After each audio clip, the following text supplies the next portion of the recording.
I've got two main points to talk about. I've got lust and consistency, and they definitely intertwine. Uh, it was asked of me to give my views and uh, opinions on how to fight lust and how to stray away from it. And I think that along with that, I'll be using Sundays to introduce God and the Bible into my podcast. So tonight I've got lust, and it is definitely one of the hardest things in probably every man's life. And that's sad, but we're human and it's part of who we are. And the best thing that we can do is try our best to fight it. It's it's an addiction. It is an addiction. It's embarrassing.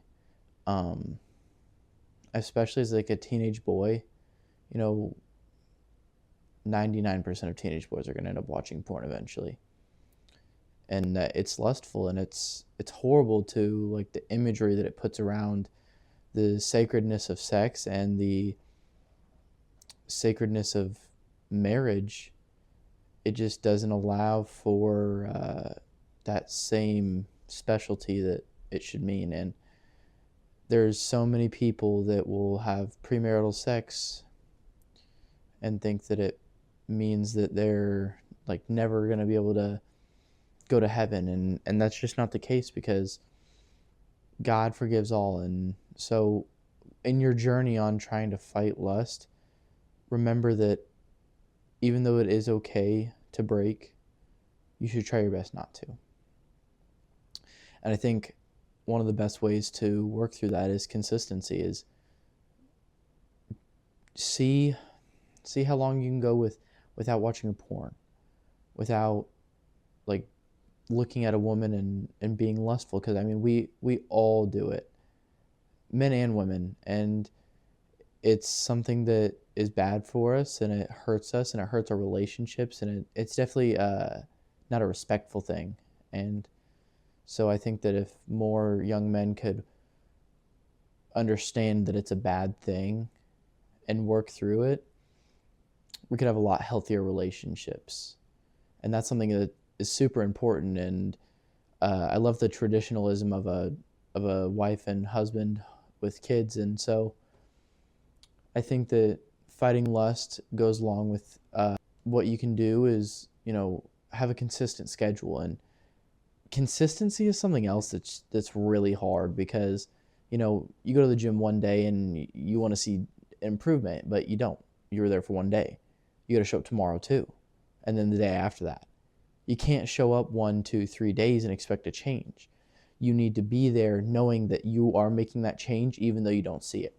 And I would say that is just as big as lust. Not watching porn one day might not feel any different, or might not feel like you're making a change, but if you can keep the consistency and allow yourself to stray away from the evil that is, you will become a better person inside and out. And the consistency of going to the gym or reading the Bible or just doing a hobby that you're trying to get better at, allowing yourself the time to prepare and drive yourself to do these things is going to help you no matter what you do in life. Going to the gym, I try to go to the gym every day if I can. And I don't, because I'm human. I'm lazy. I find myself struggling with being able to get up on time or prepare my clothes before I go to bed, make a lunch before I go to work, just so that I'm not buying lunch. Set goals for yourself, and every day is a battle to complete those goals. If you can allow yourself, if you can break through that mental barrier that's stopping you, that's blocking your view of the end goal, you will be successful. Whether it's starting the business, if you have a clothing brand you want to start now, post for it every single day, email people, get advertisements. There's so many people, you can ask any entrepreneur, they didn't just start and like try one thing and give up. No, consistency. They allowed themselves to consistently keep trying. If something didn't work, something new. If you're going to the gym and you're doing a bunch of bench press and you're not noticing a difference in your chest, do a different workout. If you're reading a book and you're noticing that you're getting bored of that book, pick up a different one. There's so many books. Pick up a different book. If you're drawing and you're realizing that charcoal pencil isn't what you're good at, pick up a paintbrush. Go for a run. Do something that is good for your body. And that alone will help you stray away from the lust.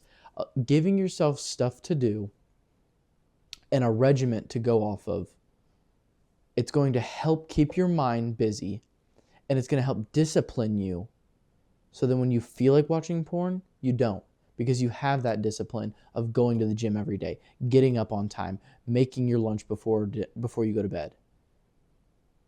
Allow yourself the time and allow yourself the effort to do these things, because it's going to correlate everywhere else. You're going to make your lunch, you're going to set out your clothes before you go to bed, you're going to sleep 10 times better. Create a space for yourself that is healthy, it's comfortable, you understand it. But that leads me to my next point is comfortability. You have to step out of your comfortable zone. So many people are like, oh no, I'm not comfortable doing that. Then you need to do it. The fact that you're not comfortable with it is exactly why you need to do it. I know people that are afraid to go to the gym because they don't want to be judged by the other people in the gym. You're all there for the same reason. It's the same as going to church. I know some people that are like, oh, but I look like this, or I'm gay. People aren't going to like me at church. We are all here for the same reason. There might be different aspects. Some people might be going to the gym to get bigger. Some might be going to lose weight. But we're all there to better ourselves. And it's the same thing with the gym, and the same thing with church, and the same thing with going for a run, or the same thing with posting on social media.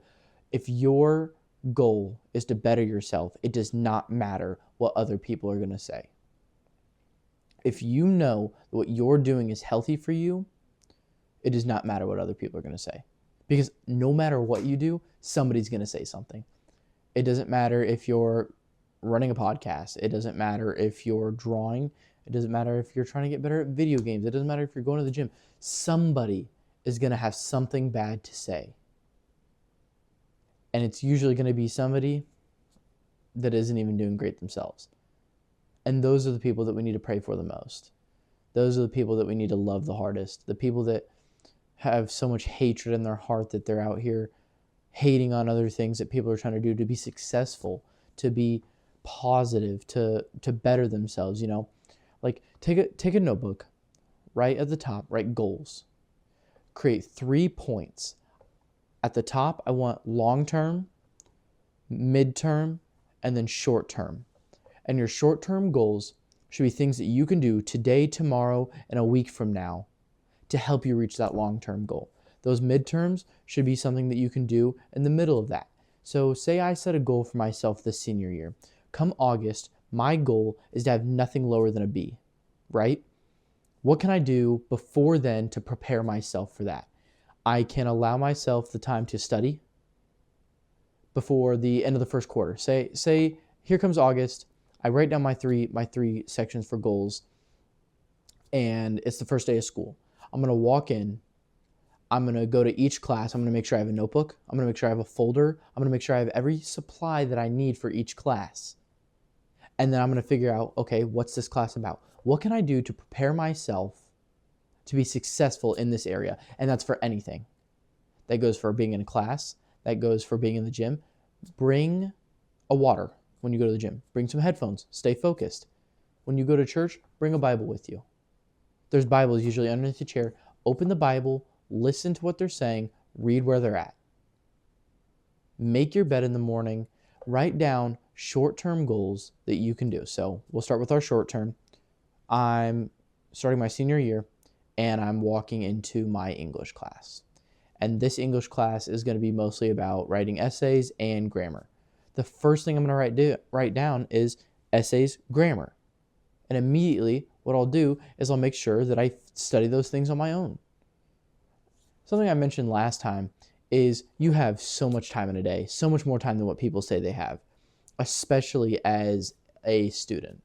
Because we get out of school at 3 o'clock. Unless it's a game day, you're going to have time after school.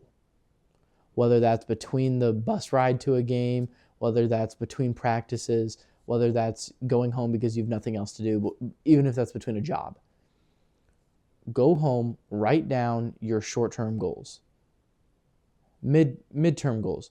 What can I do in the middle of this time to set myself up for success? Check in with your teacher. Say, hey, how am I doing on these assignments? Am I doing good on this? What areas am I weak in? Ask your counselor, hey, how are my grades looking? If you can't check them yourself. And then long term, these things are the goals that allow yourself to complete the final goal. A's and B's the entire semester. What can I do long term to set myself up for success? And things, especially being my senior year, things like making sure that I'm studying the right stuff for like a final exam. Make sure I'm studying for that. Even I don't care when it is. Your mind will retain it so much better than you realize. Studying for final exams, no matter what time it is. Getting sleep. Go to bed. We both know that you're not. Go to bed. I do it too. I go to bed before midnight and I feel good. And then I'm up at 6 a.m. like, oh my gosh, like a zombie. Go to bed earlier.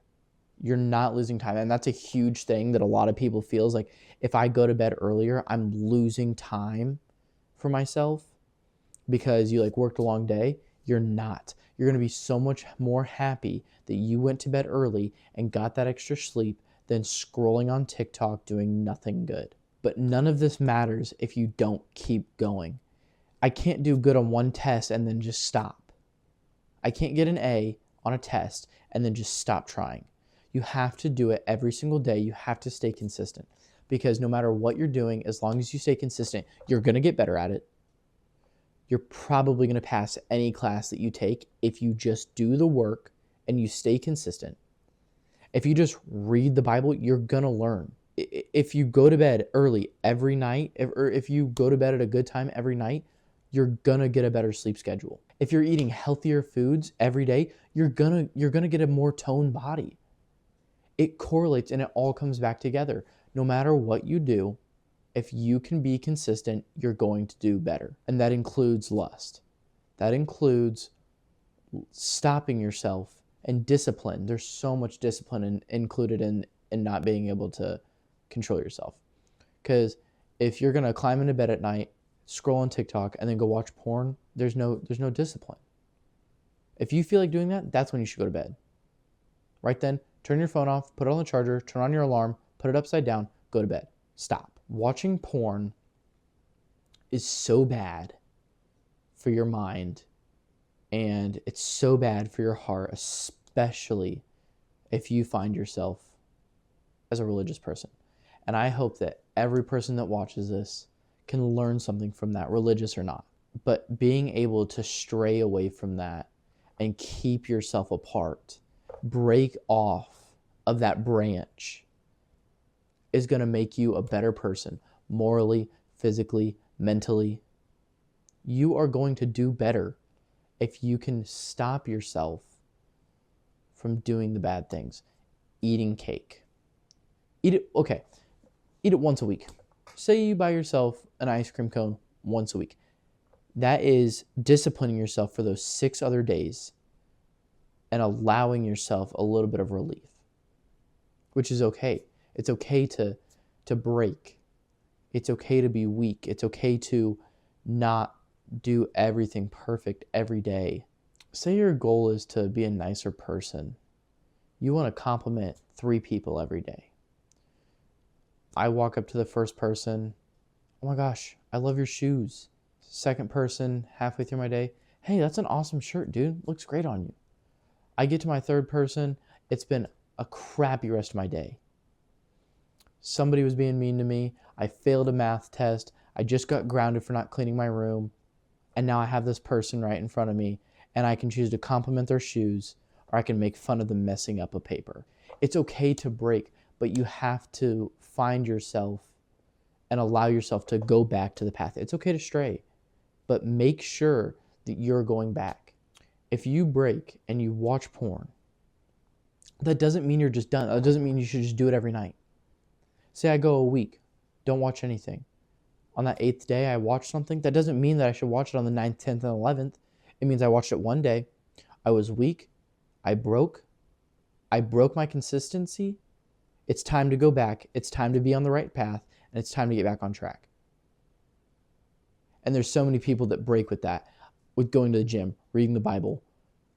Whatever it is that you're doing, so many people will break off and then just stay off because, oh, well, I screwed up. I failed. There's no point in keep going.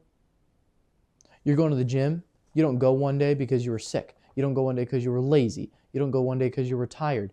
Go the next day. Why are you not going the entire rest of the week? Oh, well, I'm going to start next week. Why? Why are you starting next week? Start now. Or the New Year's resolutions. Why are you waiting till New Year's? Why aren't you doing it now? And that is something that makes me so mad, is I'll be in the gym, here comes New Year's, and there's that big round of people. They're there for a month, maybe a month and a half, and then they slowly dissipate because, oh, it's New Year's. I'm going to be better this year. Why didn't you do that 2 months ago in October? What does New Year matter? It's just a new day. It doesn't matter. Do it now. And that cuts back to your mental health. That's, going to the gym and being healthy and making your bed, that's going to help your mental health no matter who you are, no matter what you're doing. That is going to make you so much better overall. And it all comes back to being consistent and being you. Because you need to keep going no matter what.